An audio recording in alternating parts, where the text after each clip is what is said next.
I would say was because we are on the last, coming on to the last day of FDP. It was a 7 days, 1 week FDP, and we had session. Ma'am, आवाज आ रही है आपको मेरी proper? Yeah. Ji sir. So we had session on different topics like we had sessions on humanities, psychology, holistic approach, and IT also. Besides this, we had a session of NEP 2020 highlights, curriculum framework, and then role of exit point and entry point in the curriculum. So all these sessions we have, so we can say it was till now it has been the evaluation of all these streams like NEP saying that multidisciplinary approach. So we have tried to take the concept of NEP in our FDP. Secondly, as this we declare it as a national FDP. So earlier we had the participants from 14 different states, but till today we have the participation from 18 different states. Dr. Vatsala Tomar, who is the co-convener of this FDP, briefed me today only that there are 18 state participants and 12 states resource persons. So, my dear friends, with your participation and the blessings of resource persons, the FDP is going in the right direction, as I think so. So, now I hand over the mic to Dr. Vatsala Tomar, who is the co-convener as well as I would say, controlling personality of this FDP, to please brief about the future planning. Thank you so much, sir. And as you rightfully said, I think I have been designated as the spokesperson for this 1 week FDP. I, on the behalf of School of Life Sciences and on behalf of IIMT University Administration and Management, welcome Professor S.P. Singh, sir, among us today. Welcome, sir. Welcome to this FDP.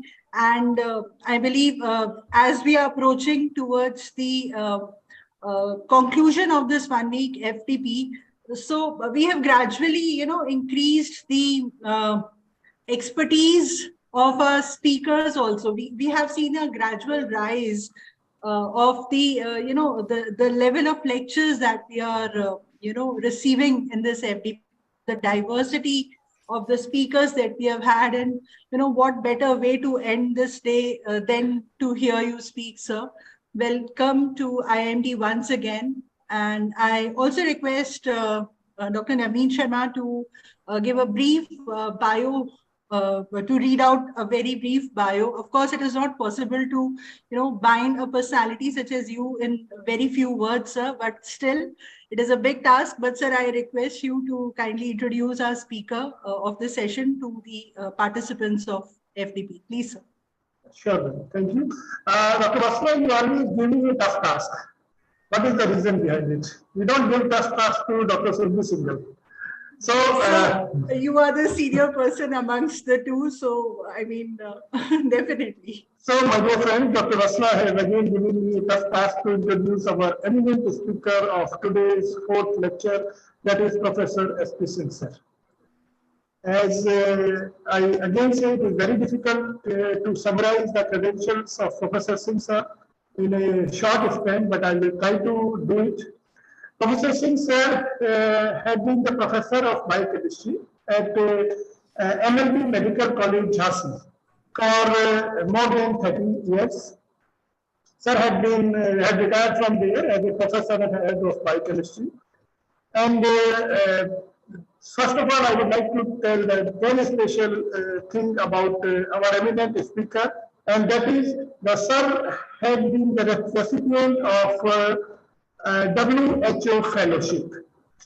That is a very prestigious fellowship, and under this fellowship, sir had been on a special training on ocular biochemistry at Texas for 3 months. So we really appreciate there are few biochemists in India who got the chance or who got this fellowship of WHO fellowship. Secondly, the sir has been the recipient of Common Rank Medical Fellowship. It is again a very prestigious fellowship like WHO fellowship. And besides this, sir has been the inspector of Medical Council of India. Nowadays, the Medical Council of India is termed as National Medical Board. Sir had also been the inspector in UGC, University Grants Commission, and has carried out number of inspections. And university inspections, we can't count that how many university inspections of different colleges, newly establishing institutions sir has carried out. And besides this, sir has an expertise of establishing the new institutions of medical colleges, university campuses, and institutions of other specialties. This is the journey of academic administration. Besides academic administration, sir had a passion of writing. So the passion is reflected in his 65 publications in the form of journals, book chapters, not book chapters, journals and articles. And these 65 publications are in the all are in the journal of international and national repute. Now come on the books. Sir has written 35 books that includes 12 titles, and also these 35 books include edited books. My dear friends, you can see the efforts and the time given for writing 35 books in 35-year career. So if you take the average, so average comes one book per year. It is tremendous, sir. We all owe to you. We bow to you. It is definitely a tremendous mindset and the line you have set to the young researchers and professionals. And there is a demand. Writing book is not a big deal, but there is a demand of sir book, and in that category, the one book has been translated in the Persian language also. So it is again a credential, and it reflects that the books are not liked in India only, it is liked outside the India also. So we can say sir is an international author. And my dear friends, as we are already a little late and it is already 4 o'clock, so I would summarize, I would try to curtail the introduction of our honorable spokesperson and the resource person of today. And if you want to know something else about the resource person, you can go on Wikipedia. Our honorable resource person is on Wikipedia also. You just check it there and you will find Professor S.P. Singh, and just put Professor S.P. Singh and Jhansi. So you will find all the details of sir. My dear friends, all these journey were not done in one day, and you know, it is said that हर सफल आदमी के पीछे एक महिला का योगदान होता है. मैं क्योंकि सर को बहुत दिनों से जानता हूँ, देखता हूँ, तो सर का जो भी क्रेडेंशियल्स है, उन सब क्रेडेंशियल्स के पीछे मैम का भी बहुत बड़ा योगदान है. जैसे हमने आज भी देखा, आज भी सर को ज्वाइन कराने में मैम ने काफी योगदान दिया. सो ऐसा हर जीवन के हर स्टेप पे मैंने देखा है. मेरी सर से जान पहचान 20-25 साल से है, मैंने हर स्टेप पे देखा है कि जहां भी कहीं सर को थोड़ी सी जरूरत पड़ी है, मैम ने सर को बहुत ही सपोर्ट किया है, और हर तरह से जो है ना, हर चीजों में मैम ने सर को आगे बढ़ने के लिए प्रेरित किया. My dear friend, you would be surprised to know कि सर की एक हॉबी है. वो हॉबी आप सुनेंगे तो सरप्राइज होंगे. वो हॉबी है ट्रेन में बुक्स लिखना. 35 बुक्स में से अगर हम देखें तो शायद 35 में से 30 बुक्स सर ने ट्रेन में ही लिखी होंगी during the exam, going for examination and going for inspections. Nowadays, the things have changed for last 4-5 years that flights are so frequent. But earlier there was a reservation in train, and whenever we sit in the train, sir used to open his briefcase and start writing books. So that's how this ultimate milestone has been achieved, and that is of 35 books in the medical sciences. We really appreciate your efforts, sir, on behalf of School of Life Sciences and Technology and IIMT University.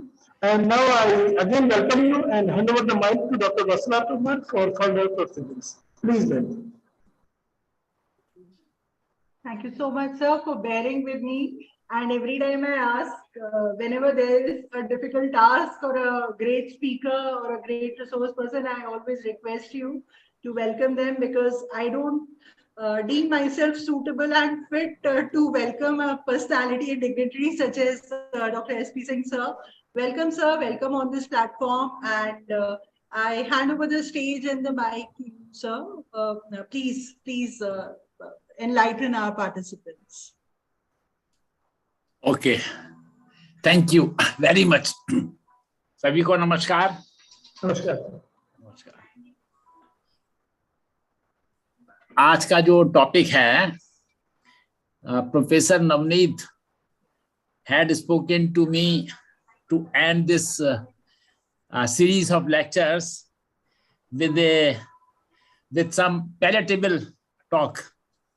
So we decided, and I decided to speak and to let you know something about the very important organ of the body. And as you might be knowing, that the very important and versatile organ of the body is heart. We are always concerned with the heart.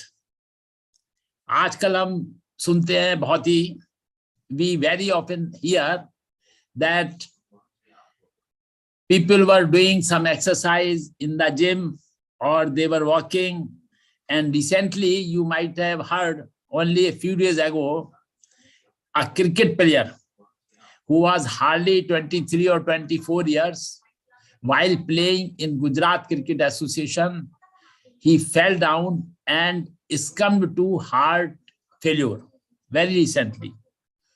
And also might have heard that several luminaries, actors, etc., they also became a prey of heart attack, severe heart attack leading to death. So today's topic is how to protect heart from biochemical point of view.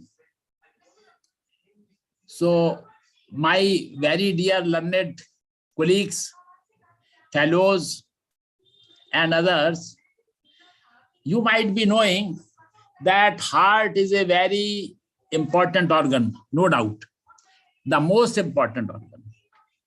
So the question arises, how to protect heart? So for protecting heart, we have to be very cautious about various biochemical parameters, which we generally ignore. So as soon as you acquire the age of 40 years, so as an educated people, you should be concerned, and you should also make other concerned, your family members, your neighbors, your relatives, your office clerks, peons, etc., and especially those who are obese. And one is obese or not, one may visualize himself or herself whether I am obese or not. I need not say. So body itself speaks. One is obese, one is overweight or not. Everybody enjoys when the body is in limited shape and having very considerable weight. If you are able to climb up the staircase, no problem. If you are able to climb down the stairs, no problem. If you can jog, no problem. It means you are okay, your biochemical parameters are within limits. But as soon as you feel discomfort while walking, while especially climbing up stairs, because climbing down stairs is not an issue. Very less calories are burnt while climbing down stairs. Maximum calories are burnt while climbing upstairs. So my dear friends, my dear esteemed colleagues, learned colleagues, you must see that your lipid profile remains within normal limits. By the term lipid profiles, we mean that your certain levels of blood, they are in the range. Now the question arises, what is this range? So lipid profile, by the term lipid profile, we mean the level of blood cholesterol, number one. Number two, level of HDL cholesterol, that is high density lipoprotein cholesterol. Then next is LDL cholesterol, low density lipoprotein cholesterol. Then VLDL cholesterol, very low density lipoprotein cholesterol. Then blood triglycerides. After that, total lipids, free cholesterol and esterified cholesterol. But we are not concerned much with the level of free cholesterol, esterified cholesterol, and total lipids in blood. We are largely concerned with the level of blood cholesterol, HDL cholesterol, and LDL cholesterol, and triglycerides, 4 parameters: blood cholesterol, HDL cholesterol, LDL cholesterol, and blood triglycerides. As you might be hearing these days from even horse's mouth, कि भाई मेरा cholesterol बढ़ गया है. Even the semi-literal people or less educated people, like your class 4th staff and class 3 staff, you might have heard from their mouth कि sir madam मेरा cholesterol को cholesterol बोलते हैं, थोड़ा उनको कोलेस्ट्रॉल एंड सो ऑन, मेरा cholesterol बढ़ गया है. As you might have guessed that we, the human beings, we are by habit, by our these births, we people are by and large chatore. Recently, I had been to Indore for conducting examinations. So that city is known as a city of chatora. You might have heard that the chaat market at Indore, it closes at 4 a.m. You might not be knowing, or some might be knowing, I hope so. So in Indore, the chaat market, it closes in the morning at 4 a.m. These people, the inhabitants of Indore, they are very fond of chaats. A variety of chaat is one can get over there. So now whenever we talk of the protection of heart, you know that various arteries, they supply blood to every organ of the body and especially heart. So the vessels should be very, very clear in diameter. So I will show you just one thing. You see, can you see this? Hello? Hello, Dr. Vatsala ji. Dr. Meerut, can you see this pipe? Yes, sir. Yes, sir. We can see it. This pipe. Yes, sir. Yes, sir. So you see, this is a hollow pipe. If you see from one end, you can visualize the other end. The diameter, what the diameter is at the beginning,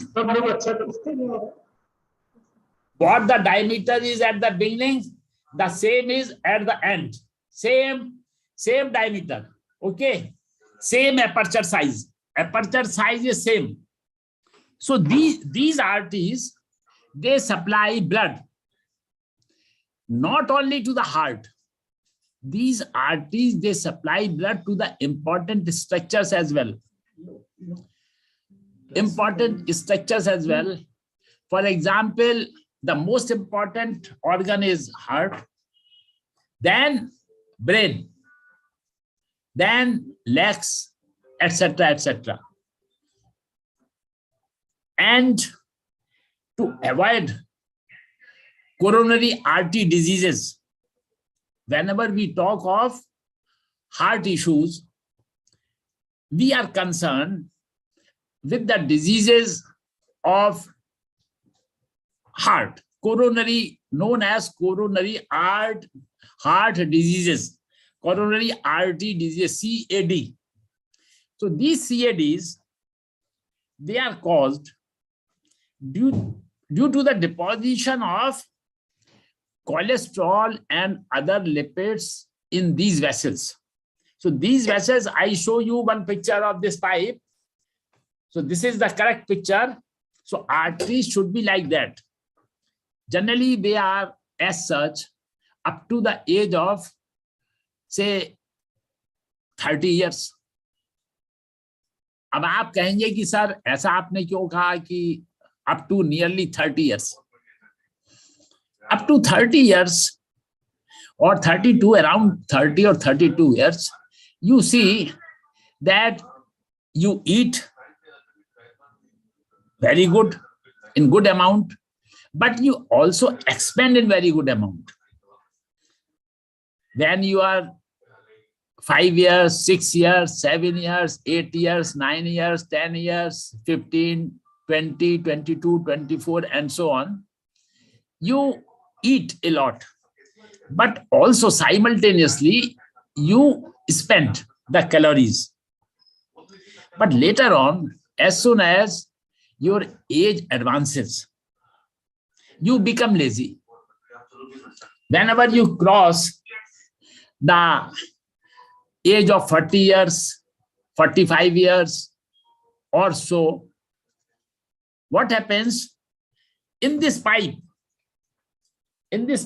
which I showed you just now, the cholesterol and other lipid materials, they get deposited, leading to clogging, leading to the clogging of the pipe vis-a-vis arteries. आप ये देखिए कि washroom की जो wash basin है, उसमें अगर आप उसको डेली साफ नहीं करते, भाई आपने आज वॉश बेसिन साफ की, आपने डिटर्जेंट से वॉश बेसिन साफ की, अगर आप उसमें एक ही घर में रहते हैं, एक 1 person or 2 persons मियाँ बीवी, even then what I am observing and what I have seen, that wash basin becomes dirty after the gap of 1 day, आप देखेंगे कि जो वाइट वॉश बेसिन है उसमें हल्की सी मैल आ गई है, डर्ट आ गई है। मालूम नहीं कहां से आ जाती है। आप अगर उसको 2 दिन बाद देखेंगे ज्यादा, 1 हफ्ते बाद देखेंगे तो और ज्यादा। And the same thing applies in your on the floor of the bathroom।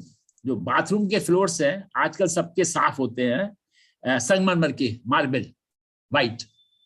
आप अगर उसको 1 हफ्ते तक साफ नहीं करें तो आप देखेंगे कि उसमें जो है मैल जम गई है, डर्ट। अब डर्ट कहां से आ गई, काली सी, आप देखेंगे कि लाइनिंग हो गई है, जबकि वो चमकना चाहिए बिल्कुल जैसा मार्बल ओरिजिनल होता है। तो ऐसे ही ये जो मैंने आपको पाइप दिखाया, इस पाइप में अंदर जो है वो मैल जम जाता है। अच्छा, it is a very slow process, very gradual process, वो आपको दिखता नहीं है। बॉडी की जो बायोकेमिस्ट्री है वो जैसे कि आपने कोई टॉय बनाया या कोई दवाई बनाई तो वो आपको दिख रही है, और इन वीवो जो क्या गेम हो रहा है, इन वीवो बॉडी में, शरीर में क्या गेम हो रहा है वो आपको दिखता नहीं है। आपको ये दिख गया कि ये मार्केट है, ये कपड़े की दुकान है, ये चाट की दुकान है, ये मिठाई की दुकान है, पर बॉडी में जो गेम हो रहा है, जो बायोकेमिकल पैरामीटर्स हैं, वो उनमें चढ़ाव उतार हो रहा है, वो आपको दिख नहीं रहा है। वो आपको दिखता जब है when you become a prey of certain diseases, जब आप उसका शिकार हो जाते हैं, तब आपका जो फिजिशियन है वो कहता है कि भाई आजकल सारे physicians they are more concern with the biochemical parameters. भाई सबसे पहले आप ये जांच कराइए ब्लड की कि आपको डायबिटीज है या नहीं है, नंबर 1। सबसे पहले डायबिटीज का कहते हैं, उसके बाद फिर आता है लिपिड प्रोफाइल। लिपिड प्रोफाइल भी अगर नहीं कहेंगे तो कहेंगे भाई आप अपना ब्लड शुगर कराइए, और सेकंड कहेंगे कि ब्लड कोलेस्ट्रॉल करा लीजिए, और आपको चलने में हपनी आ रही है, सांस फूल रही, तो कहेंगे हीमोग्लोबिन करा लीजिए कि हीमोग्लोबिन का ब्लड में क्या स्टेटस है, कि ऑक्सीजन कैरिंग कैपेसिटी हीमोग्लोबिन की ठीक है या नहीं है, तो हीमोग्लोबिन करा लीजिए। बाकी चीजें बात की है। तो आपको ये ध्यान रखना है कि जो ये पाइप में जो इसमें पाइप का जो एपर्चर है उसमें क्या होता है कि ये मैल जमने से, उस मैल को हम कहते हैं बायोकेमिस्ट्री में, साइंस में, cholesterol and other lipid material. Cholesterol, HDL cholesterol, LDL cholesterol, triglycerides. तो कोलेस्ट्रॉल का जो नॉर्मल लेवल है वो ब्लड में होना चाहिए फ्रॉम 150 टू 200 मिलीग्राम %। कहने का मतलब है कि आपके 100 ml ब्लड में 150 से 200 मिलीग्राम % होना चाहिए। And recently the American cardiologist association, they have ruled out that it is better if one keeps blood cholesterol within the range of 150 to 180 milligram %। अब आप कहेंगे कि साहब अगर ये मैं कुछ दवाइयां लेके, जैसे कि ब्लड के कोलेस्ट्रॉल को कम करने के लिए आजकल तमाम सारी दवाइयां मार्केट में उपलब्ध है, उनको कहते हैं स्टेटिन्स।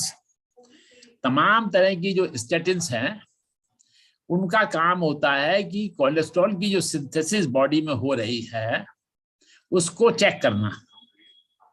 कोलेस्ट्रॉल की सिंथेसिस के लिए जो एंजाइम रेस्पॉन्सिबल है उसको वो इनएक्टिवेट कर देते हैं, तो उसके कारण the synthesis of cholesterol gets affected और इट इज स्टॉप्ड। तो आप कहेंगे कि सर हम दवाइयां ले लें तो हमारा 150 से कम रहे। तो my learned colleagues, you should also be aware कि कोलेस्ट्रॉल जो है वो खराब चीज नहीं है। कोलेस्ट्रॉल जो है वो खराब चीज नहीं है। It is as well a very good compound, a very good substance, because जैसे कि हमारी माताजी थी, उन्होंने हमको जन्म दिया, आपकी माताजी थी, जितने लोग स्पीकर्स हैं उनकी माताजी ने उनको जन्म दिया। तो इसीलिए जो कोलेस्ट्रॉल है, it is the mother of so many important substances of the human body vis-a-vis mammals. अब आप कहेंगे कि कौन कौन से इंपॉर्टेंट सब्सटेंसेस जो हैं वो कोलेस्ट्रॉल से उनकी उत्पत्ति होती है, जनरेशन होता है। अब सबसे इंपॉर्टेंट जो सब्सटेंसेस हैं कोलेस्ट्रॉल से जो बनते हैं वो है आपके विटामिन डी। विटामिन डी का मतलब है vitamin D2 and vitamin D3। अब विटामिन D2 और विटामिन D3 के रोल से आप काफी वाकिफ हैं। अभी हम लोग रिसेंटली 8-10 महीने पहले ही कोरोना से फारिग हुए हैं, और कोरोना में आपने देखा होगा कि डॉक्टर्स लिखते थे कि 60,000 इंटरनेशनल यूनिट्स वो आपको हफ्ते में 1 दिन लेनी है। उसके बाद जो नेक्स्ट इंपॉर्टेंट सब्सटेंसेस हैं वो हैं स्टेरॉयडल हार्मोन्स। अपने बॉडी में तमाम सारे स्टेरॉयडल हार्मोन्स हैं, जिनमें मुख्यतः मेल सेक्स हार्मोन्स तथा फीमेल सेक्स हार्मोन्स। तो मेल सारे जितने मेल हार्मोन्स है, फीमेल सेक्स हार्मोन्स है, उन सब की जो मदर है वो है कोलेस्ट्रॉल। फिर बाइल सॉल्ट्स। बाइल सॉल्ट्स के स्ट्रक्चर में भी आप देखें कि उसमें भी स्टेरॉइड है, स्टेरॉइड रिंग।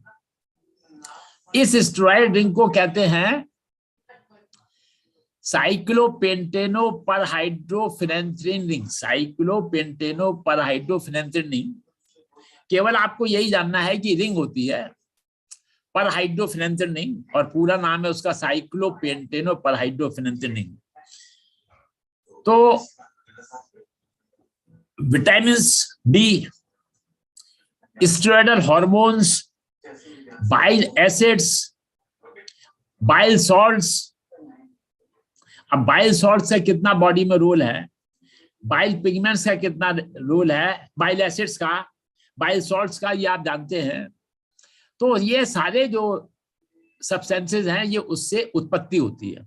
अगर कोलेस्ट्रॉल को कम करेंगे आप तो ये सारे जो इंपॉर्टेंट कंपाउंड्स हैं बॉडी के, इनकी प्रोडक्शन में कमी आएगी।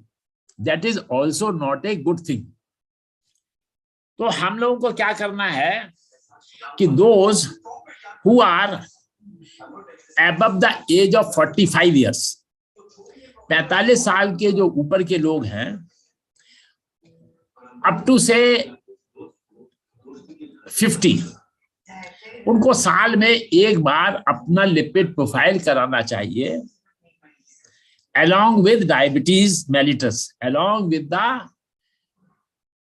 investigation of diabetes mellitus. जो लोग who are above 50 years, उनको 6 महीने में एक बार अपना डायबिटीज का टेस्ट और साथ में लिपिड प्रोफाइल करानी चाहिए। जो लोग 60 के ऊपर हैं और जिनको ब्लड प्रेशर रहता है, जिनको डायबिटीज मेलिटस है, उनको मेरा ख्याल है कि हर 3-4 महीने में अपनी डायबिटीज की जांच और लिपिड प्रोफाइल की करानी चाहिए।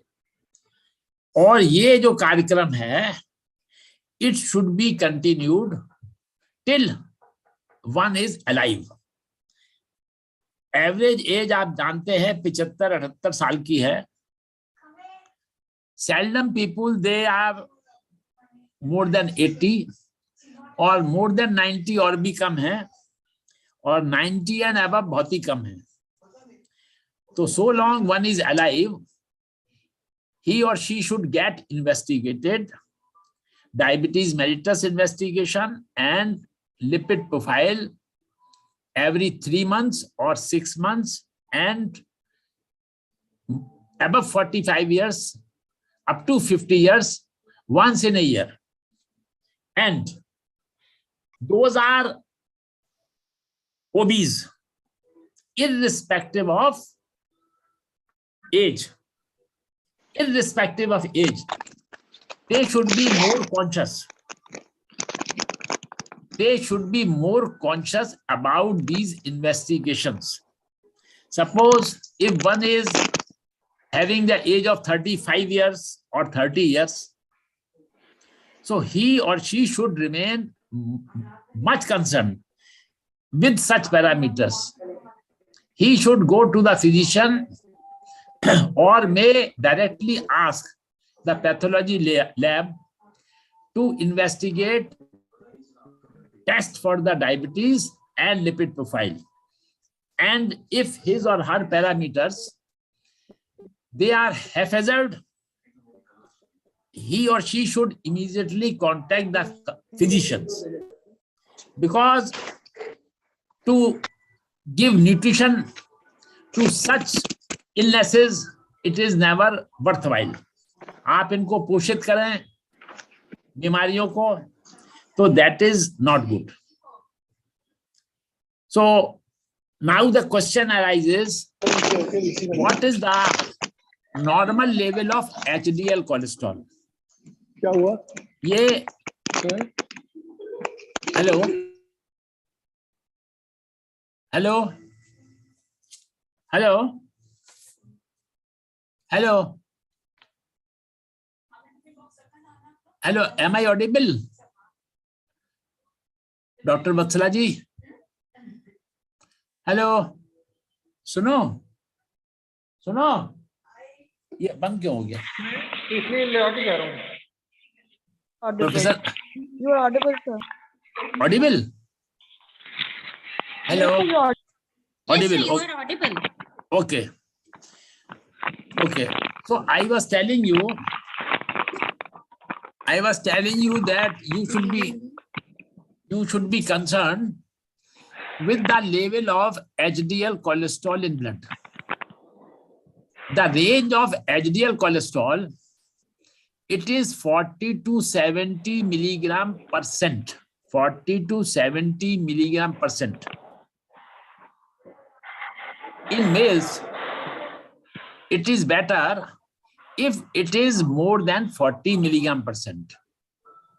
And in females, it is advisable and honorable if the HDL cholesterol is more than 50 milligram percent. Higher the HDL cholesterol, better is the quality of the heart. HDL cholesterol जितना अधिक होगा, उतने आपकी heart की functioning और heart की जो quality, कहते हैं ना ये आलू की क्वालिटी खराब है, ये और अच्छा है, ये और अच्छा है, ये और अच्छा है. तो हार्ट की क्वालिटी का जो असेसमेंट है, हार्ट आपको बाहर से तो दिख नहीं रहा है, हार्ट तो अंदर है. तो ये जो बायोकेमिकल पैरामीटर्स हैं, उससे आप असेसमेंट करते हैं कि आपका जो हार्ट है वो ठीक है या नहीं है. More is the HDL cholesterol level in blood, good is the heart, good is the quality of the heart, good is the functioning of the one's heart. और आपने सुना होगा कि कोलेस्ट्रॉल जो है, HDL कोलेस्ट्रॉल, इसको इसीलिए कहते हैं good cholesterol. This is known as good cholesterol. और उसको कहते थे पहले वाले को टोटल कोलेस्ट्रॉल. अब जो नेक्स्ट कोलेस्ट्रॉल है उसको कहते हैं LDL cholesterol, low density lipoprotein cholesterol. इसकी जो रेंज है वो है 60 to 130 milligram percent. 60 to 130 milligram percent. Better होता है कि आपकी जो LDL कोलेस्ट्रॉल है वो 100 से कम हो, 100 मिलीग्राम परसेंट से 100 से कम होना चाहिए, although the range is up to 130 milligram percent. और भी एडवाइजेबल है, और भी अच्छा है, ऑनरेबल है कि अगर आपका जो एलडीएल कोलेस्ट्रॉल है वो 70 मिलीग्राम परसेंट के अराउंड हो, 70 मिलीग्राम परसेंट के अराउंड हो, वो और भी अच्छा है। इसको बैड कोलेस्ट्रॉल कहते हैं। इसके जमा होने से हार्ट के एलिमेंट्स होने का बहुत बहुत बड़ा खतरा रहता है।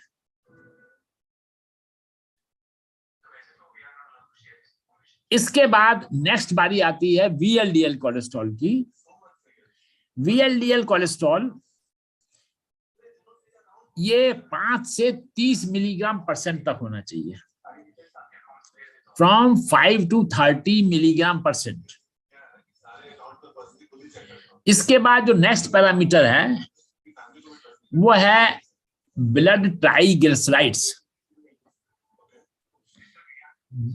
ब्लड में ट्राइग्लिसराइड्स का जो नॉर्मल लेवल है वो होना चाहिए 40 to 150 milligram percent, 40 to 150 milligram percent.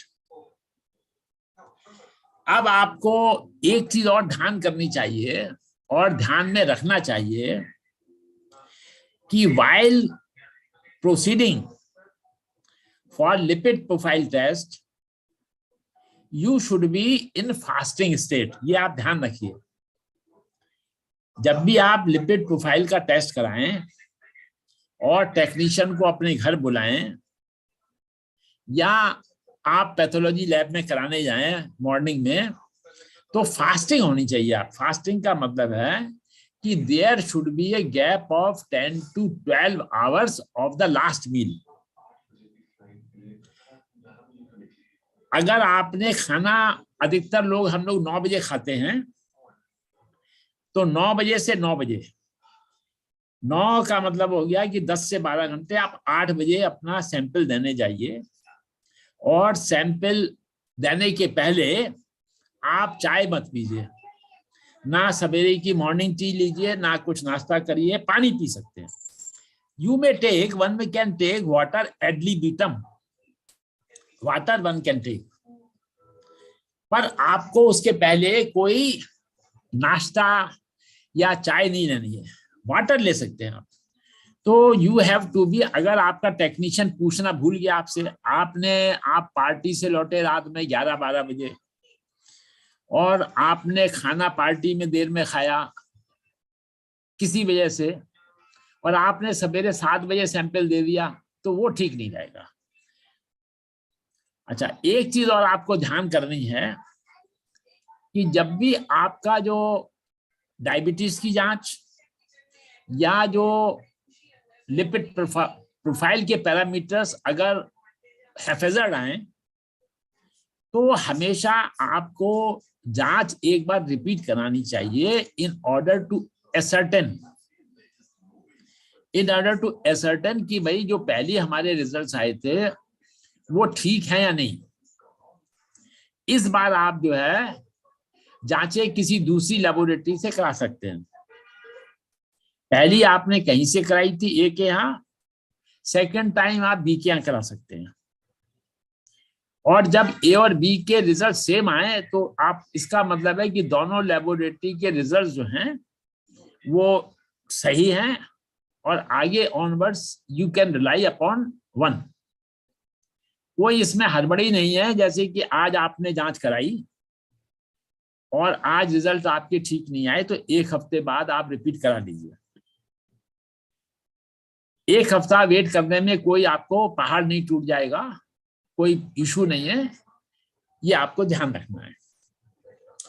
तो मैंने आपको बताया कि ये जो पाइप था, इस पाइप में जो गंदगी जमा हो गई उसको बोलते हैं कोलेस्ट्रॉल। उस मैल के जमने से क्या होता है कि वो मैल आर्टरीज में कहीं कहीं ब्लॉक हो गया, यहाँ पर हो गया, फिर आगे हो गया, फिर यहाँ हो गया, फिर इकट्ठा हो गया, तो क्लॉगिंग हो जाती है। जैसे कि आप अपने घर में देखते हैं, मैंने एक्सपीरियंस किया है कि घर में जो किचन में जो वॉश बेसिन है, वॉश बेसिन में ड्रेन करने के लिए नीचे पाइप होता है। वॉश बेसिन में आपने देखा होगा नीचे पाइप होता है। वो पाइप में क्या होता है, जो मेट्स हैं वो सफाई करती हैं किचन की और आपके बर्तन साफ करती हैं, आप उसको ऑब्जर्व करिएगा। तो मेरे साथ कई बार क्या हुआ, मेरा ऊपर का मकान था, फर्स्ट फ्लोर का, तो 4-6 महीने में वो पूरा जो पाइप है उसकी क्लॉगिंग हो जाती थी। तो मैं कहता था कैसे हो गया। आप देखिए तो कुछ तो उनकी गलती होती है मेट्स की, वो लोग उसमें सब डालते जाते हैं। सब्जी धोई उन्होंने, उसके पत्ते हुए या छोटे छोटे और पार्टिकल्स हुए या मीडियम टाइप के, वो उसमें जाते हैं, जमा हो जाते हैं। फिर आप अगर देखिए कभी कॉशियस होके, यू शैल बी सरप्राइज्ड कि क्या नेचर ने बनाया है। वो पूरे पाइप में अच्छी तरह काई जम जाती है, बड़ी स्लिपरी काई, और वो काई के थक्के इतने जम जाते हैं कि आप देखेंगे ये काई कहां से आ गई 6 महीने में। Only it takes around 6 months. तो साल में 2-3 बार मुझको वो पाइप बदलना पड़ता था। तो मैंने कहा देखिए क्या नेचर ने बनाया, छोटे छोटे जो पार्टिकल्स हैं, छोटे छोटे स्मॉल पार्टिकल्स, वो जमा हो जाते हैं और क्लॉगिंग कर देते हैं। और क्लॉगिंग का आपका दूसरा एग्जाम्पल दूं, the same happens in the dams. जो डैम बनते हैं उनमें सिल्टिंग हो जाती है। डैम जितने बनते हैं उनमें सिल्टिंग हो जाती है, इसीलिए उनकी सफाई की जाती है, उसमें कचरा जमा हो जाता है। ये जो आर्टिस्ट थी जो मैंने आपको दिखाया, इसमें जमा हो गया, इसको कोलेस्ट्रॉल जमा हो गया, क्लॉगिंग हो गई, इसको कचरा भी बोल सकते हैं। रिफाइंड भाषा में cholesterol and other lipids they get accumulated, और इस पूरे प्रोसेस को कहते हैं कि कैल्सिफिकेशन हो गया, हार्डनिंग हो गई ना। इसका एप्रोप्रिएट नेम है एथेरोस्क्लेरोसिस। एथेरोस्क्लेरोसिस, तो एथेरोस्क्लेरोसिस किसको कहते हैं? It is a term which is used for the hardening of arteries.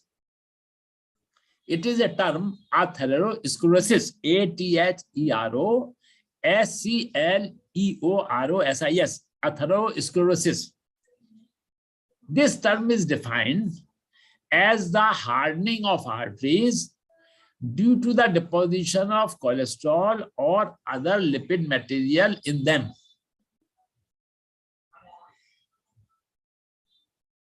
जिसको बोलते हैं प्लाक, PLAQUE, प्लाक, कि भाई प्लाक जमा हो गया है। प्लाक PLAQUE, कैल्सिफिकेशन हो गया, हार्डनिंग हो गई। और जब किसी चीज की हार्डनिंग हो जाती है तो उसकी इलास्टिसिटी खत्म हो जाती है। उनमें जो इलास्टिसिटी थी आर्टरीज में, अब आप कहेंगे हार्डनिंग का क्या मतलब हुआ और इलास्टिसिटी का। अब मैडम वत्सला जी जब अपने किचन में काम करती होंगी तो कभी कभी इनको भिंडी काटने का सौभाग्य मिलता होगा, मेड नहीं आती होगी। तो भिंडी आप देखती है कि जब ताजी होती है तो बड़ी तेजी से कटती है, चाकू से भी हाथ से भी आप तोड़ सकती हैं। और अगर आपका जो सर्वेंट है वो बाजार से भिंडी ले आया पकी पकाई, जिसमें फाइब्रोसिस हो जाती है, मोटी मोटी नसें दिखती हैं, उसको कहते हैं फाइब्रोज हो गई है, ये मोटी है। वो आप चाकू से भी काटेंगे ना तो आपको ताकत लगानी पड़ेगी, और ऐसे तो टूटेगी नहीं हाथ से। तो वही फर्क है कि एक सिंपल आर्टरी थी, एक सिक आर्टरी है। इसको तीसरा नाम है इसका सिक आर्टरी। इसमें प्लाक जमा हो गया, कैल्सिफिकेशन हो गया, इसका जो ल्यूमन है, इसका ल्यूमन जो है वो नैरो हो गया। तो जब इंपॉर्टेंट स्ट्रक्चर्स जो हैं बॉडी के, उनको ब्लड सप्लाई नहीं होगा।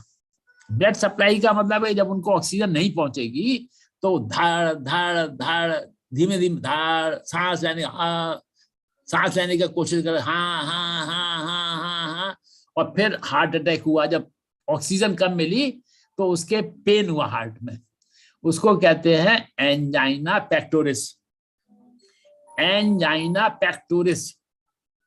और जब ज्यादा ही क्लॉगिंग हो गई, जब ज्यादा ही जमा हो गया, क्लॉट पूरा क्लॉगिंग हो गई, तो कहते हैं भाई हार्ट अटैक हो गया, हार्ट अटैक हो गया। फिर अस्पताल में फिर एंजियोग्राफी होती है, मानो देखा जाता है डाई डाल के कि कहाँ कहाँ क्लॉगिंग हुई है कोलेस्ट्रॉल की, लिपिड मटेरियल की। फिर कहते हैं भाई इसमें स्टेंट डाल दें। जब वो देखते हैं कि बहुत जगह है, कहाँ कहाँ डाले, तो फिर बाईपास बना देते हैं, एक दूसरा रास्ता बना देते हैं मेरठ जाने का। एक मेन रोड हो गई, एक उन्होंने बाईपास बना दिया। तो इसलिए आपको सावधानी रखनी है कि क्लॉगिंग नहीं होने पाए। अच्छा, अब हम सारे लोग जो हैं वो हमेशा कंसर्न रहते हैं कि भाई हमको हार्ट अटैक हो गया, क्योंकि ये सबसे, डॉक्टर वंदना जी, वंदिता जी, ये सबसे इंपॉर्टेंट ऑर्गन है। पर ये जो कोलेस्ट्रॉल है, it may also get deposited in other organs. For example, it may also get deposited in cerebral arteries. जो आर्टरीज ब्लड सप्लाई कर रही हैं, उनमें भी जमा हो जाता है। यहाँ पे जाके, यहाँ पे जब जमा हो जाता है तो हम लोग कहते हैं, जैसे आपके मेरठ की तरफ कहते हैं और वेस्टर्न यूपी में, कि भाई ये बुढ़िया सटिया गई है, ये बुढ़ा जो है सटिया गया है। सटियाना का 60 साल से, 60 साल है, मैं कहते हैं ना सटिया गया है, समझे। एब्डोमिनल बातें करते हैं और सही बातें नहीं करते। तो सटियाने का मतलब होता है कि cholesterol and other lipid material has it got deposited in cerebral arteries। तो सेरिब्रल आर्टरीज में जब ऑक्सीजन कम पहुंचती है तो हम कहते हैं कि इनको सटिया गए हैं ये। और यही आर्टरीज जब पैरों में, उनमें पैरों में जो आर्टरी सप्लाई कर रही है उनमें भी क्लॉगिंग हो गई, तो उनमें क्या है, it may lead to claudication, excess deposition of cholesterol in arteries supplying blood to legs. It leads to claudication. Claudication means lameness, limping. आप देखते होंगे लिंपिंग होने लगती है अमुक आदमियों को 60 साल के ऊपर। तो that is one of the causes may be deposition of cholesterol and other lipid material in the arteries leading blood to legs। अच्छा, अब क्वेश्चन उठता है कि ये सब जो है इनको रोके कैसे। अब कोलेस्ट्रॉल को और लिपिड मटेरियल जो है, इसको रोकने के लिए आपको तमाम जो है वो मेजर्स लेने पड़ेंगे। और बेटर ये है कि आप, चूंकि आप सारे लोग लाइफ साइंसेस से जुड़े हुए हैं, तो you should be more aware and you should make others aware as well, कि भाई आप शुरू से अवेयर रहिए। और समझदारी इसी में है कि आप अवेयर्ड हैं। आपने एक चीज देखी होगी मैडम वत्सला जी, मैडम सुरभि जी, कि जैसा मैंने पहले बताया in the beginning of my lecture, कि जो आदमी की प्रवृत्ति है, आदमी की जो प्रवृत्ति है वो चटोरेपन की है। आप चटोरे होते हैं, आपका मतलब नॉट यू, जो मनुष्य प्रजाति है वो चटोरी होती है। आप ये देखिए कि आपके सामने अगर बड़ी डेलिशियस डिश आ जाए जिसमें खुशबू अच्छी है, फ्रेग्रेंस अच्छी है, और आपको वो खाना अच्छा लगता है जिसमें तरी बहुत होती है, जिसमें ऑयल बहुत होता है, जिसमें आप किसी भी होटल में जाइए, जितना उस पर तरी ऊपर दिखेगी ना, उतना आप कहेंगे भाई बहुत अच्छा होटल है। आप घर में जब खाना बनाती है तो लिमिट डालती हैं, ऑयल जो है लिमिट में डालती है, घी लिमिट में डालती है, पर आपको बाहर वही मिलेगा तो कहेंगे अरे होटल ठीक नहीं है, पैसा वेस्ट गया। जितना उस शादी बारात में जाइए वो तो और भी डाल देते हैं, घी घी तैरता रहता है, वो कहते हैं भाई खाना बहुत अच्छा है। और ये समझिए कि ये जो चीजें हैं ये बड़ी खराब है, ये बड़ी खराब है। रीजन मीन, अभी मैं देख रहा था, पेपर में निकला था आज ही कि एक मध्य प्रदेश में टीकमगढ़ जिले में एक लड़का है, वो पुलिस में जाना चाहता है। उसकी हाइट है, आज पेपर में आया है, 7 feet 2 inches, 7 feet 2 inches। वो perhaps he is the tallest person in India. वो पुलिस में जाना चाहता है और वो 100 किलो का सामान तो एक हाथ से उठा लेता है, उठाते भी दिखाया है। और उसकी माँ की हाइट होगी मुश्किल से 5 feet 2 inch। माँ की फोटो भी आई है। उसकी माँ ने कहा है कि ये 2.5 लीटर दूध पीता है डेली। अगर आप जो है 2.5 लीटर, क्या आप आधा किलो भी शायद नहीं पीती होंगी, 250 ml पीती होंगी, आधा किलो। आपने शायद मिस्टर चांदगी राम का नाम सुना होगा। Mister Chandgi Ram was a Haryana wrestler, और उन्होंने अपने इंडिया में वो सबसे ज्यादा पॉपुलर रेसलर थे, और उन्होंने एशिया में और शायद ओलंपिक्स में भी मेडल जीता था। वो तो करीब 7-8 लीटर दूध पीते थे और वेजिटेरियन थे वो, ही वाज ए वेजिटेरियन। कहने का मतलब है कि आप अगर इतना दूध पिएंगी 2.5-3 लीटर, तो फिर आपको जो है, और आपकी सीडेंटरी लाइफ है, you are going from your home to college and returning back, और फिर किचन में आपके यहाँ बाई लगी हुई है वो काम करने के लिए। You are just watching television और गॉसिपिंग और generally watching TV. No kitchen work, no homework, so your life is sedentary. यही आदमियों के साथ भी है बाय एंड लार्ज। सो हम लोगों की जो लाइफ स्टाइल है वो हो गई है सीडेंटरी। वो उतना दूध पीना, 6-7 लीटर मक्खन खाना वो गलत नहीं है, उसी हिसाब से आप उसको स्पेंड करिए। आप ये समझिए कि आपके अकाउंट में पैसा जमा हो रहा है, डॉक्टर वत्सला जी के, डॉक्टर सुरभि जी के पैसा आ रहा है। अब मोदी जी ने ऐसा कर रखा है, सब वो वॉच कर रहे हैं मोदी जी कि भाई वत्सला जी के अकाउंट में पैसा आ कहां से रहा है, समझे। उनकी निगाह सब है, जो अनवांटेड मनी है सब इनकम टैक्स डिपार्टमेंट देख रहा है। अब तो रेम्यूनरेशन मिलता है, वो भी सब उस पर इनकम टैक्स करता है 30%। तो उनकी आंखें बड़ी तेज है इनकम टैक्स डिपार्टमेंट की। तो हमारे बॉडी में जो फैट जमा हो रहा है, बॉडी सब देख रही है कि आप कितना खा रहे हैं, कितना पी रहे हैं, और उसी हिसाब से वो it is the mother of so many diseases, disorders, सारे डिसऑर्डर्स वो सब आप खूब खाइए। बॉडी सब देख रही है कि डॉक्टर नवनीत शर्मा बहुत खा पी रहे हैं, सब चटोरे हैं, ये है वो है, और वो जो है फिर क्या होता है, एकाएक जो है वो प्रॉब्लम्स खड़ी हो जाती है। आई मीन टू से कि इनकम टैक्स डिपार्टमेंट को न्योता मत दीजिए, न्योता मत दीजिए। अब न्योता नहीं देने का मतलब है कि आपका जो डाइट है, अब आप ये क्वेश्चन उठाएंगे कि सर हम जो है कितना खाएं पिए।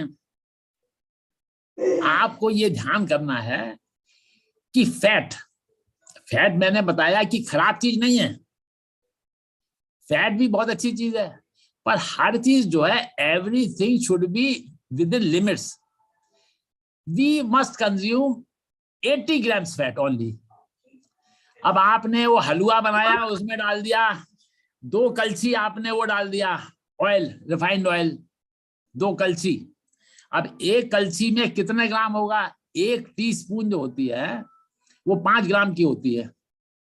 अब इतने उसमें ऑयल में आपने कितना डाल दिया? तो आपने दाल में छौंका लगाया, सब्जी में छौंका लगाया, आपने जो दूध पिया, दूध में भी फैट है, उसमें भी कॉफी पी, उसमें भी फैट है।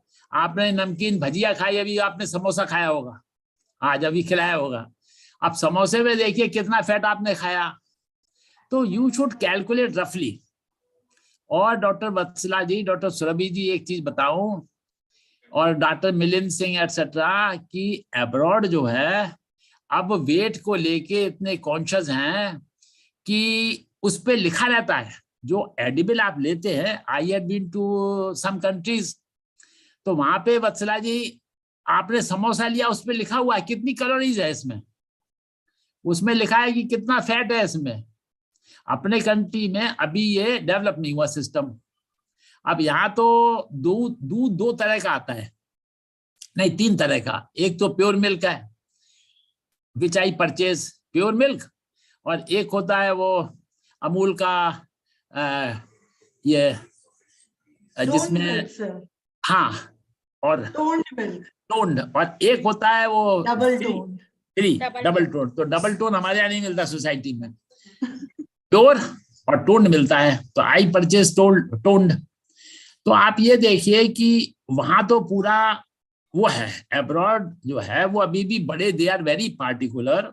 वो लिखते हैं this is fit for heart patients, this is fit for such category. और अपने यहाँ भी वो अभी क्लासिफिकेशन नहीं आया। और एक चीज आपने देखी होगी कि जो मिल्क और मिल्क प्रोडक्ट्स हैं अब्रॉड, वो उसमें मिलते हैं, ये पॉलीथीन में नहीं मिलते। वो एक डिब्बा होता है उनके यहाँ, उस डिब्बे पे उनकी वो लिखी रहती है expiry is generally of 15 days. यहाँ पे एक्सपायरी जो आती है अमूल की हमारे सोसाइटी में, it is of only 1 day.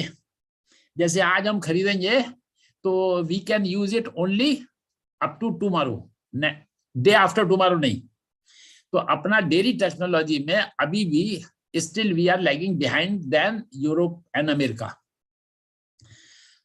अच्छा, अब आपको सवाल उठता है कि सर फिर जो है, एक तो you have to limit your fat intake. I told you to consume 80 gram and you calculate roughly by your brain कि हमारी मेड जो है, आप ये देख लीजिए कि 1 महीने में कितना यूज करते हैं। अच्छा, अब देखिए कि while using fat, what is written over here? Can you read?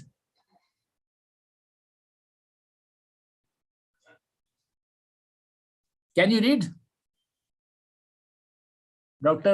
Professor Navneet, can you read it? Sir Darshan बता रहे हैं sir, Darshan. Darshan, this is Darshan के ऊपर लिखा हुआ तिल। जी, तिल दिख गया? Have you seen? तिल का तेल। Okay. This is तिल का तेल and this is, थोड़ा सा ऊपर कीजिए सर, थोड़ा सा ऊपर कीजिए।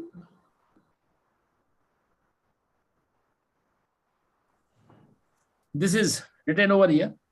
Mustard oil. Mustard oil. सरसों तेल। सरसों का तेल। Okay, fine. And this is Saffola.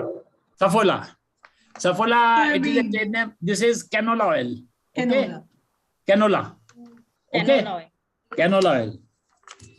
And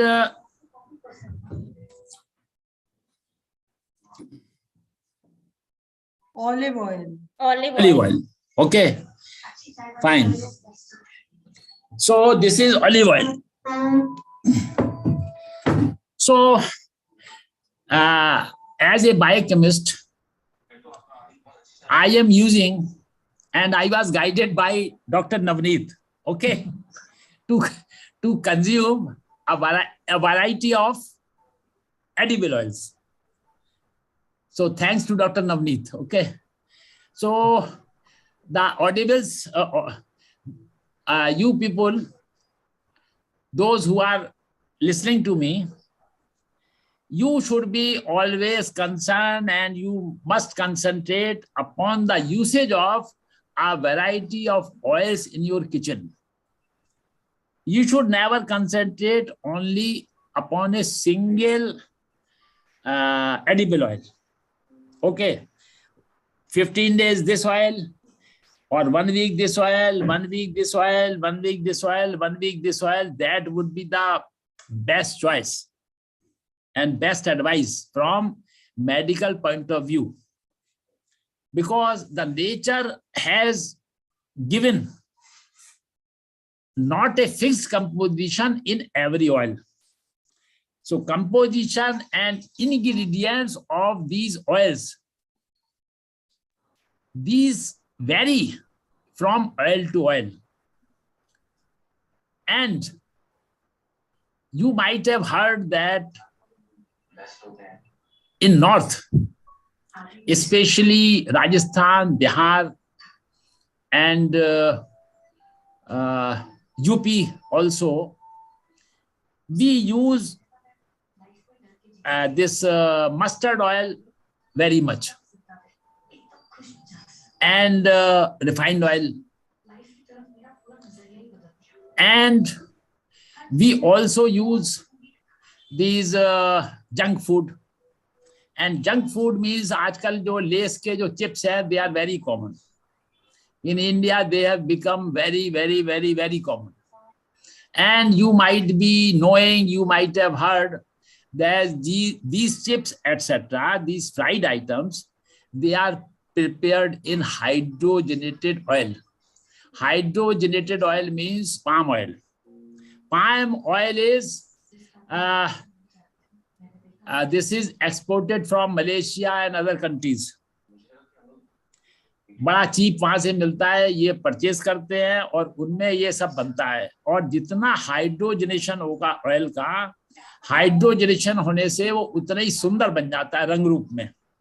जैसे पहले डालडा यूज करते थे, वनस्पति जिसको बोलते हैं, वाइट लुक में, तो जितना हाइड्रोजनेशन किया जाएगा उतना वो लुक में अच्छा होगा, पर उतना ही वो नुकसानदेह होगा, क्योंकि जो अनसैचुरेशन उनमें था थोड़ा बहुत, 1 डबल बॉन्ड वो खत्म हो गया.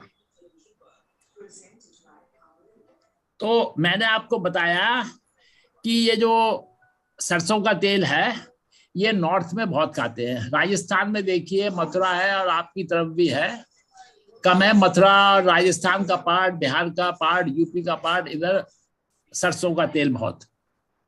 सरसों के तेल में क्या है कि it contains erucic acid. So consumption of large amount of mustard oil vis-a-vis erucic acid, it leads to myocardial fibrosis. मैंने आपको फाइब्रोसिस का एग्जाम्पल बताया था भिंडी. भिंडी जब आपकी ताजी होती है, फ्रेश होती है, हाथ से एकदम ब्रेक हो जाती है, और जब वो फाइब्रोज हो जाती है तो वो टूटती नहीं है, कैंची उससे चाकू से भी काटने में दिक्कत होती है. तो you have to use this mustard oil in limit. You can use this olive oil, groundnut oil, and others. They are good because olive oil, groundnut oil, and canola oil, they are having zero cholesterol. They are having zero cholesterol. Or vegetables. Vegetables and fruits, they are devoid of cholesterol. Vegetables, पूरे जितने vegetable kingdom है, ये पूरा, और fruit kingdom, it is devoid of cholesterol. और animal kingdom जो है, इनमें भरमार है, इनमें भरमार है. अब आप ये देखिए कि ये इसका असेसमेंट करते हैं कौन सा ऑयल सबसे अच्छा है. तो उसके लिए हम लोग देखते हैं कि जो पॉली अनसैचुरेटेड फैटी एसिड्स हैं वो किस में ज्यादा है. Poly unsaturated fatty acids meaning by कि उनमें डबल बॉन्ड कितने हैं. अगर ज्यादा है तो उतना ही अच्छा है. नेचर ने कुछ चीजें ऐसी बनाई हैं जिसमें डबल बॉन्ड्स ज्यादा हैं, जैसे कि soybean oil, corn oil, mustard oil, fish liver oil. तो corn oil soybean oil, mustard oil, fish viscera, fish oil, ये सारे ऑयल जो है they are rich in poly unsaturated fatty acids. Poly unsaturated fatty acids जिनके नाम होते हैं linoleic acid, linolenic acid और एराचिडोनिक एसिड। तो जितना आप ये लेंगे, अब इसमें क्या होता है कि लिनोलिक एसिड अगर एक ऑयल में ज्यादा है तो वो ऑयल उतना अच्छा है। आपको एक चीज बताए, सैफफ्लावर ऑयल, सैफफ्लावर ऑयल जो है वो अपने कंट्री में खाने का उसका प्रचलन कम है। सैफ, SAFF, सैफफ्लावर ऑयल कहते हैं कुसुम का तेल, कुसुम का तेल। तो कुसुम का तेल जो है इसमें 80% लिनोलिक एसिड होता है, 80% लिनोलिक एसिड। फिर दूसरी बारी आती है सनफ्लावर ऑयल। सनफ्लावर ऑयल में लिनोलिक एसिड जो है वो 70% है। तो doctor Surabhi, do you know where this sunflower oil is, sunflower they are cultivated? आपने सनफ्लावर की खेती कम देखी होगी या ना देखी होगी। सनफ्लावर की खेती जो है जैसे राजस्थान में कहीं नहीं होती, मध्य प्रदेश में कहीं नहीं होती, मैंने यूपी में संबल एरिया में देखी है, यूपी में संबल एरिया में देखी है। और फिर महाराष्ट्र में बहुत होती है। महाराष्ट्र में सूरजमुखी को खूब उगाते हैं। तो सूरजमुखी ऑयल जो है, मैं सूरजमुखी ऑयल भी लाता हूँ, मैं बदल बदल के लाता हूँ, जैसे कभी सफोला आ गया, कभी ये लाया, कभी वो लाया, ऑलिव ऑयल। तो ये जो सनफ्लावर ऑयल है, it contains 70% linoleic acid in its structure. उसके बाद तीसरा नंबर आता है corn oil. Corn oil contains 55% linoleic acid. और आपको ये जान के थोड़ा सा सरप्राइज होंगे कि अपने कंट्री में कॉर्न ऑयल खाने का रिवाज ही नहीं है। मैं जब भी कॉर्न ऑयल खरीदने जाता हूं तो मुझे मिलता ही नहीं किसी मॉल में। कॉर्न ऑयल जो है, जबकि आप ये देखिए, व्हेन आई विजिटेड USA, वहां पर कोई तो मस्टर्ड ऑयल यूज नहीं करता। सबसे ज्यादा ऑयल जो यूज होता है वहां पे USA में वो है कॉर्न ऑयल, मक्के का तेल। और मक्का वहां पे बहुत उगाते हैं। मैंने सब जगह देखा मक्का मक्का मक्का हो रहा है वहां पे। और मक्के का तेल भी वो लोग बहुत यूज करते हैं। अपने कंट्री में मक्के का तेल का फैशन ही नहीं है। तो corn oil contains 55% linoleic acid. उसके बाद सोयाबीन ऑयल। सोयाबीन का जो कल्चर है वो इंडिया में अच्छा हो गया है। It is a very good source of poly unsaturated fatty acids. और ये जो पॉली अनसैचुरेटेड फैटी एसिड्स है, इनको हम बोलते हैं एसेंशियल फैटी एसिड्स भी। Essential EFA, essential fatty acids. तो इसमें 50% है। सोयाबीन ऑयल में 50% लिनोलिक एसिड है। सोयाबीन ऑयल के बाद आता है number cotton seed oil. Cotton seed oil में 45% लिनोलिक एसिड है। कॉटन सीड कहते हैं बिनोले का तेल, बिनोले का तेल। तो आपने देखा होगा कि बिनोला जो होता है, कॉटन से जो निकलता है सीड, उसका भी तेल बनाते हैं, बिनोले का तेल। और अधिकतर ये जानवरों को दिया जाता है, इसलिए जानवरों में जो दूध होता है वो काफी गाढ़ा होता है, उसमें फैट होता है, उसको ये देते हैं बिनोले का तेल, आपने देखा होगा। अच्छा, उसके बाद ये जो है तिल का तेल, सीसेम ऑयल। ये तेल जो मैंने आपको दिखाया था, ये इसको सीसेम ऑयल भी बोलते हैं और जिंजली ऑयल भी बोलते हैं। जिंजली ऑयल, इसमें अराउंड 30%। और आपका ये जो था कोकोनट ऑयल। आपने देखा कि जितने सी के किनारे किनारे जितने हैं स्टेट्स, अच्छा हाँ, पीनट ऑयल बोल गया, पीनट ऑयल। ग्राउंडनट ऑयल में जो अपने यहाँ यूज करते हैं काफी 30%। Groundnut oil is also good. इसमें 30% लिनोलिक एसिड होता है। आपके कोकोनट ऑयल, आंध्र प्रदेश, तमिलनाडु और वेस्ट बंगाल, जो उड़ीसा, ये सब किनारे किनारे हैं, इनमें लिनोलिक एसिड केवल 5% है। बट दे यूज, क्योंकि वहां पे यील्ड होती है और यहाँ से एक्सपोर्ट करने में उनको पैसा ज्यादा लगता होगा, वगैरह वगैरह। ठीक है, तो 5% होता है। अब आप कहिए कि आप लिनोलिक एसिड पे क्यों जोर दे रहे हैं, या लिनोलेनिक एसिड और एराचिडोनिक एसिड पे क्यों नहीं दे रहे? तो लिनोलिक एसिड जो है, it is the mother of other polyunsaturated fatty acid, so called EFA, essential fatty acid. Linoleic acid he linolenic में बदल जाता है, लिनोलेनिक एसिड एराचिडोनिक एसिड में बदल जाता है। अब सवाल उठता है कि भाई फैट मैंने बताया कि 80 ग्राम खाना चाहिए। तो मैं कई बार गया, क्या बोलते हैं, पंजाब एग्जामिनेशन लेने। तो प्रोफेसर नवनीत, पंजाब में क्या रिवाज है, वो सवेरे से शाम तक मक्खन मक्खन मक्खन खिलाते हैं। वो पराठा देंगे, पराठे के ऊपर भी मक्खन रख देंगे, और सवेरे सवेरे पनीर के पकोड़े, शाम को पनीर के पकोड़े, दोपहर को पनीर की सब्जी, शाम को रात में पनीर की सब्जी। जैसे कि उनके यहाँ पनीर के अलावा कुछ होता नहीं। आप देखिएगा, पनीर उनके यहाँ स्टेटस सिंबल है। आप जब होटल में भी जाते हैं अपने इंडिया में, तो एक ही चीज है बस, वो पनीर कड़ी, पनीर राजस्थानी, पनीर बंगाली, पनीर महाराष्ट्रियन, पनीर ये, पनीर आलू, पनीर बटर, पनीर ये, पनीर की चारों तरफ घूमते रहते हैं हम लोग, और कोई उनके यहाँ डिश नहीं होती। एक मिक्स्ड वेजिटेबल और एक पनीर। तो you should also be concern with कि how much, what are the items which we should avoid।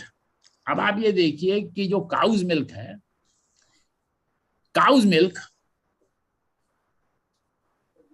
ये जो स्किम्ड है काउज मिल्क, उसमें 3 मिलीग्राम पर 100 ग्राम एडिबल, और जो काउज मिल्क है होल, उसमें 11। और उसके बाद आप ये देखिए कि चिकन में जो कोलेस्ट्रॉल होता है, चिकन में होता है 60 मिलीग्राम, बीफ में 70 मिलीग्राम पर 100 ग्राम, बीफ में 70, पॉर्क में 70, फिश में 70, मक्खन में 100 मिलीग्राम। मक्खन के बाद जो चीज है, चीज हम लोग ज्यादा खाते हैं, चीज में 250, लीवर में 300 मिलीग्राम होता है, किडनी में 375 मिलीग्राम पर 100 ग्राम एडिबल पोर्शन, 375, लीवर में 300, किडनी में 375। अब फिर उसके बाद जो हम लोग बहुत खाते हैं आजकल, एग, और स्पेशली जो यंगस्टर्स हैं, वो जो है ये बहुत खाते हैं अंडा। डॉक्टर नवनीत हमारे नहीं खाते अंडा, ये प्योर ब्राह्मण है ना। तो अंडे में होल एग में 550 मिलीग्राम होती है, 550 मिलीग्राम पर 100 ग्राम एडिबल पोर्शन कोलेस्ट्रॉल। अब आई बारी मैडम सुरभि जी एग योग की। एग योग जो है, जिनको कार्डियोवैस्कुलर डिजीज से बचना है, अपने हार्ट को प्रोटेक्ट करना है, तो उनको एग योग जो है आप हफ्ते में, अभी जैसे कि सुरभि जी और वत्सला जी शायद अराउंड 40-45 होंगी, ये हफ्ते में 2 बार ले सकती है, और बाकी जो सीनियर हैं उनको नहीं लेना चाहिए, या महीने में 1-2 बार। 1500 मिलीग्राम होता है, 1500 मिलीग्राम पर 100 milligram portion cholesterol egg yolk में। और सबसे ज्यादा जो होता है, जो लोग चूंकि खाते हैं ना नॉनवेज, भेजे में 2000 मिलीग्राम। भेजा कहते हैं ना, हमने वो भेजा लाओ, वो उसका भेड़ का भेजा, ये भेजा, भेड़, यूरोप वगैरह में भेड़ बहुत खाते हैं, तो भेजे में 2000 मिलीग्राम।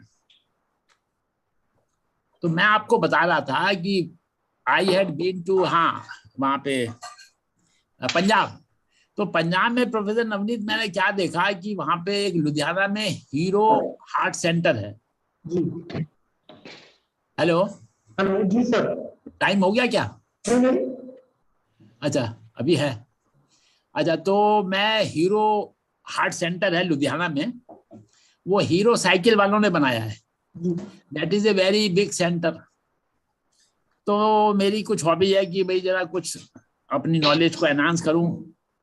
तो मैंने क्या देखा प्रोफेसर नवनीत एंड अदर्स के भाई सरदार लोग जो हैं और जो पंजाबी लोग हैं वो इतने मोटे होते हैं कि जो कुर्सी है ना वो कम पड़ जाती है।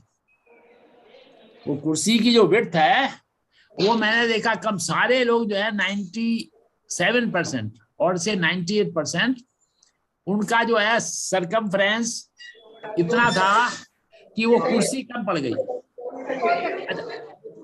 तो what I came to know कि सवेरे से वो दूध पियेंगे प्योर भैंस का, दूध सवेरे प्योर भैंस का।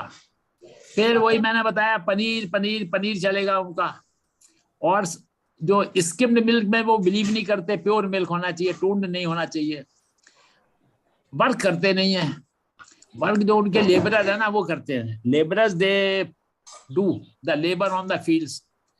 तो आपको ये याद ध्यान करना है कि फैट का इंटेक जो है कार्डियोवैस्कुलर डिसऑर्डर से बचना है, हार्ट को बचाना है और साथ में ब्रेन को भी, क्योंकि ब्रेन में जब कोलेस्ट्रॉल जमा होता है तो मैंने बताया कि आदमी सटा जाता है, मेमोरी मेमोरी मेमोरी लॉस होता है, समझे।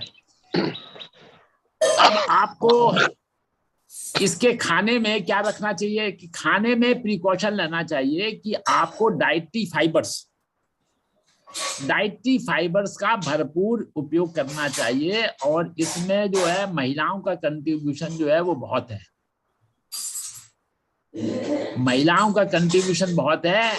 अब इसके जो कार्बोहाइड्रेट्स हैं जिनके नाम है ये फाइबर, वो आप जानते होंगे, जैसे कि सेल्यूलोज है, हेमी सेल्यूलोज है, लिग्निन्स है, पैक्टोसान्स हैं, फ्रक्टोसान्स हैं। ये सारे जो कार्बोहाइड्रेट्स हैं, आई टोल्ड यू, लिग्निन्स है, पैक्टिन्स है, सेल्यूलोज है, हेमी सेल्यूलोज है, ये भारी मात्रा में फ्रूट्स में, वेजिटेबल्स में और मोटे अनाज में होते हैं। आपने देखा होगा और आप लोग देख रहे होंगे ये वर्ष जो है वो मोटे अनाज के रूप में मनाया जा रहा है।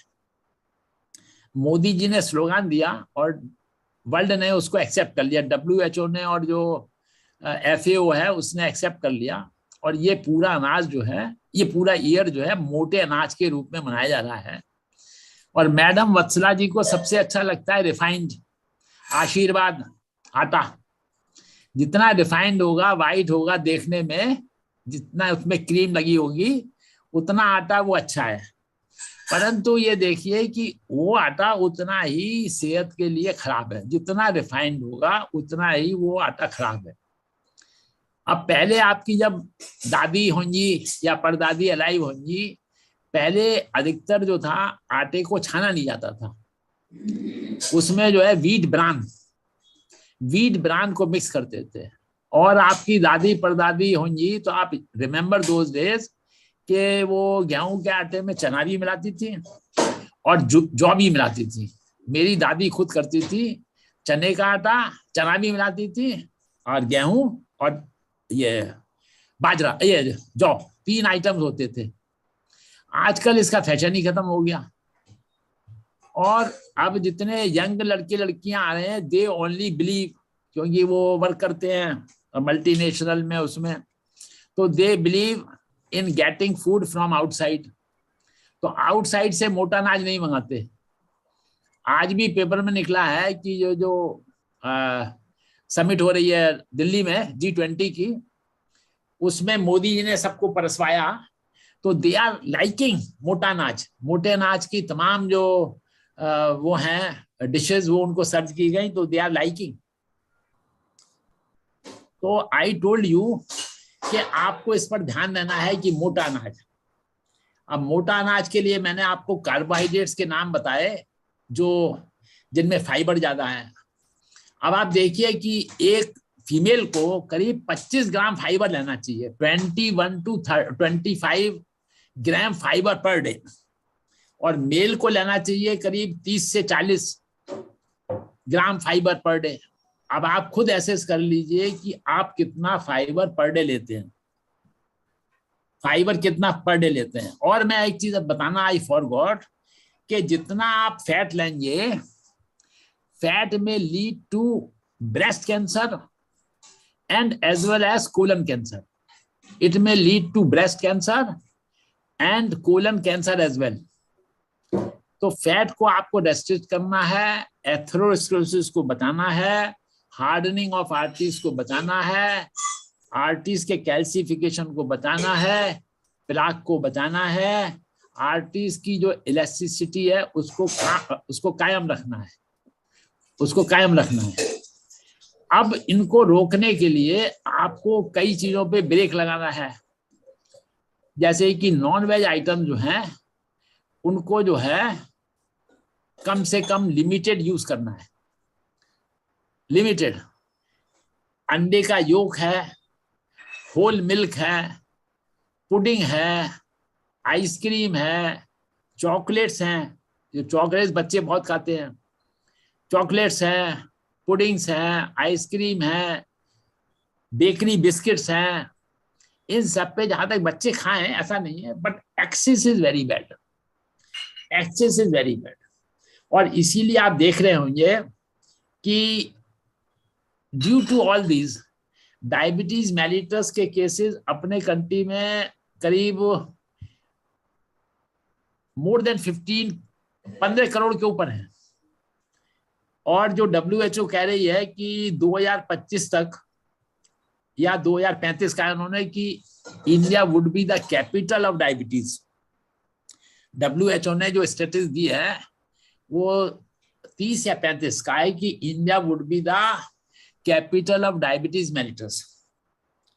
और डायबिटीज के बाद आप देख रहे हैं कि जो कार्डियोवैस्कुलर जो डिसऑर्डर्स हैं, हृदय से संबंधित जो रोग हैं, उनका दूसरा नंबर है डायबिटीज के बाद।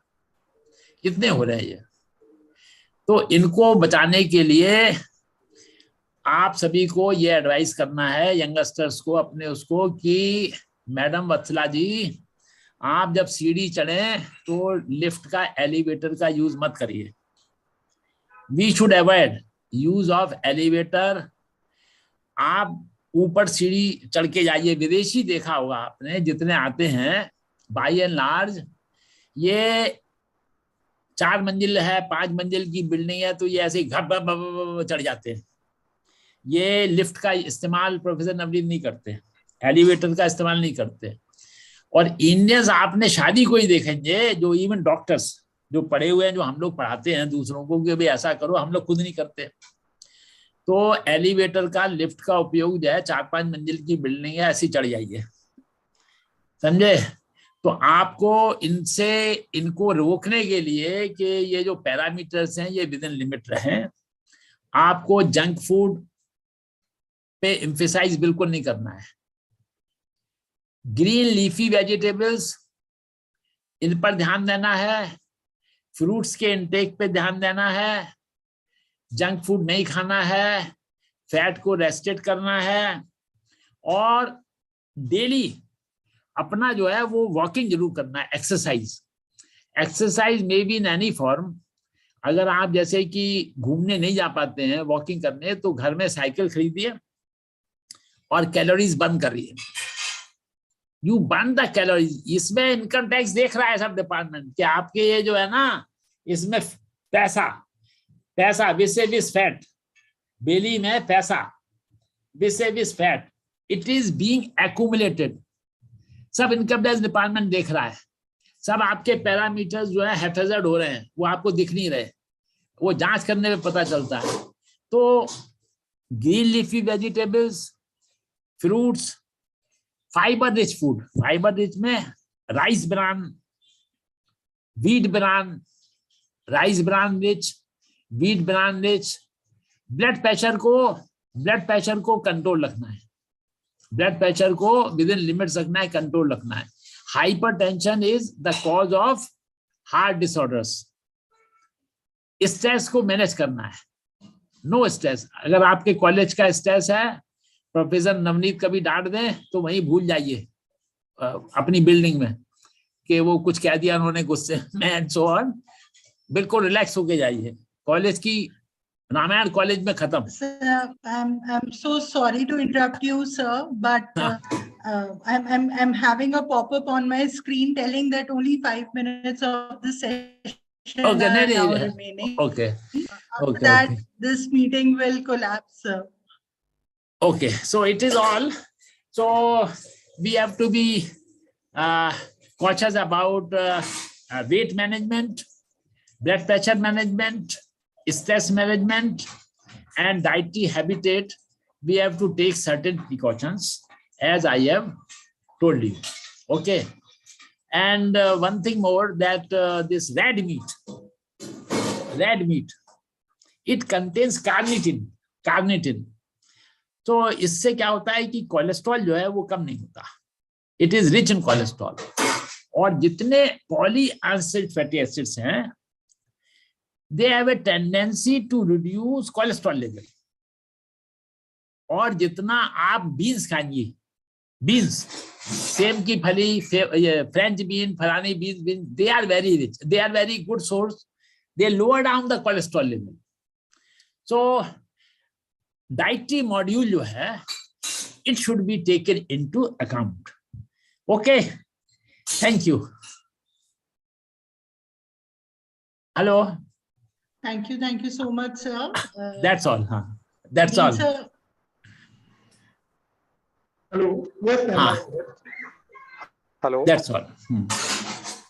I think some participant wants to ask something. Dr. Nave, yes, sir. Dr. जी, Nave, जी, sir, you have raised your hand, sir. जी Please, sir. जी, गुड इवनिंग सर। हाँ, गुड इवनिंग डॉक्टर नावेद। सर, मुझे एक्चुअली एक कुछ क्वारी थी मेरी। जैसे आपने बताया कि कोलेस्ट्रॉल वगैरह ये सब होते हैं, इसमें कुछ जो पैथोलॉजी लैब्स हैं उनका भी कुछ सर आजकल रोल रहा है कि जैसे पैरामीटर्स होते हैं डायबिटीज के 70 to 100 या जो भी कोलेस्ट्रॉल के पैरामीटर्स होते हैं, अगर पैथोलॉजी लैब वाले उस पैरामीटर्स को कम या ज्यादा कर दें तो मे भी इंक्रीज हो जाती है डायबिटीज के पेशेंट्स की नंबर्स। ऐसा कुछ है सर कुछ? क्योंकि लोग बहुत डर जाते हैं एकदम। डॉक्टर नावेद भाई, देखिए इंडिया में भाई एक चीज तो मैंने ये देखी है कि मॉरल वैल्यूज का डिटेरियोरेशन तो हुआ है। मॉरल वैल्यूज का डिटेरियोरेशन हुआ है, इसीलिए मैंने आपको बोला था कि अगर आपने एक लेबोरेटरी से इन्वेस्टिगेशंस कराई और आपके जो पैरामीटर्स है वो उथल पुथल आए, तो आप उसको एक हफ्ते बाद रिपीट करा लीजिए एक दूसरी जगह। अगर पहली और दूसरी लैब के सेम आए तो इसका मतलब है कि कुछ गड़बड़ है। तो आप फिर you go for third lab, और थर्ड लैब के कहीं से जब मिलते हैं पहली या दूसरी से, इसका मतलब है कि ये दो ठीक थे, वो गड़बड़ था मामला। क्योंकि अधिकतर मैं ये देखता हूँ, और प्रोफेसर नवनीत सामने भी देखा होगा, कि जो टेक्नीशियंस हैं they are not properly trained while cleaning the glasswares and etc. जी। और जो पैथोलॉजिस्ट है या बायोकेमिस्ट है वो एक एसी कमरे में बैठ जाता है जी। he or she seldom takes round के भाई हमारा जो लेबोरेटरी में हर चीज साफ सुथरी है या नहीं। When we were being taught, तो हम लोग क्रोमिक एसिड से ग्लासवेयर साफ करते थे, और क्रोमिक एसिड से साफ करने के बाद उसको 2-4 घंटे उसमें पड़ा रहता था, क्रोमिक एसिड में सारी test tube, pipettes and so on. और उसके बाद फिर रनिंग वाटर से धोते थे 3-4 बार, 5 बार, और फाइनली धोते थे डिस्टिल वाटर से। अब ये लोग जो भी एपरेटस और जो भी उसमें एलाइड चीजें यूज करते हैं, तो उस पे कितना वो है, दैट आई कांट से। पर doctor Naved, as I told you, उसमें पैसा खर्च करने में कोई दिक्कत नहीं है। एक बार कराइए, दोबारा कराइए, और फिर तिबारा कराइए 3 बार में, जहां पे आपको साइमल्टेनियस रिजल्ट आए सेम, तो उस पे बिलीव करिए और फर्दर उसी में कराते रहिए। अच्छा, जैसे सर ये ब्रांडेड लैब्स हैं, क्योंकि सुनिए, लिसन जी टू जी मी, जी जी जी, क्योंकि आजकल कहना नहीं चाहिए, with heavy heart I am compelled to say that almost all the laboratories, pathology laboratories, they are taking cut ranging from 40 to 80%. yes yes yes, They are taking cut from 40 to 80%, Madam Surabhi ji. So that is why, because you people are from the life sciences department, so you may also develop these techniques in your laboratory, chemical methods. जी जी, You may also develop these chemical methods in your own laboratory.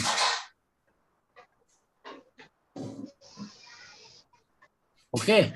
Ji sir जी, बहुत अच्छी बात sir, thank you sir, आपने बहुत अच्छी information दी है, आपका बहुत बहुत धन्यवाद सर। अरे अरे, ओके जी, thank you.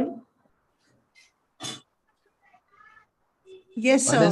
So I think with this, we have finally approached the end, and only last 30-35 seconds are left, sir. So I would request you to kindly thank sir on behalf of IIMT University. Thank you very much, sir. Sir ने बड़े brief से इतना अच्छा सा बताया, and it proves the thing that जैसा खाए अन्न वैसा होए मन, वो वाली बात वो बिल्कुल ठीक बात है sir, and it is hands to with your lecture also, and the theory of this lecture was correlating with our skilling, reskilling of faculty members like this. Since suppose we people are not happy, then we can't teach properly. So for being a good teacher, for being a regular teacher, for being an energetic teacher, we have to be very energetic and very healthy. So being healthy, the tips were given to you by Professor S.K. Singh sir, who accepted our invitation and contributed to this FDP. And I would like to mention over here that sir was traveling. Even today he traveled from out station to Delhi. And in the evening he said that शाम का रख लो तो मैं दे सकता हूँ.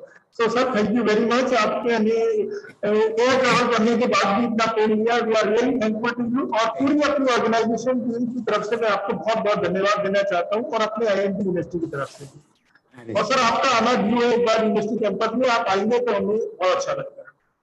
Thank you so much, sir. नमस्कार. Thank you, Professor Navneet ji, Vatsala ji, Surabhi ji, Meerut ji, Thank you, sir. Nagar, Akhtar, Saroj Kumari, and others. Thank you, sir. Namaskar. Thank you so much. Namaskar. Namaskar.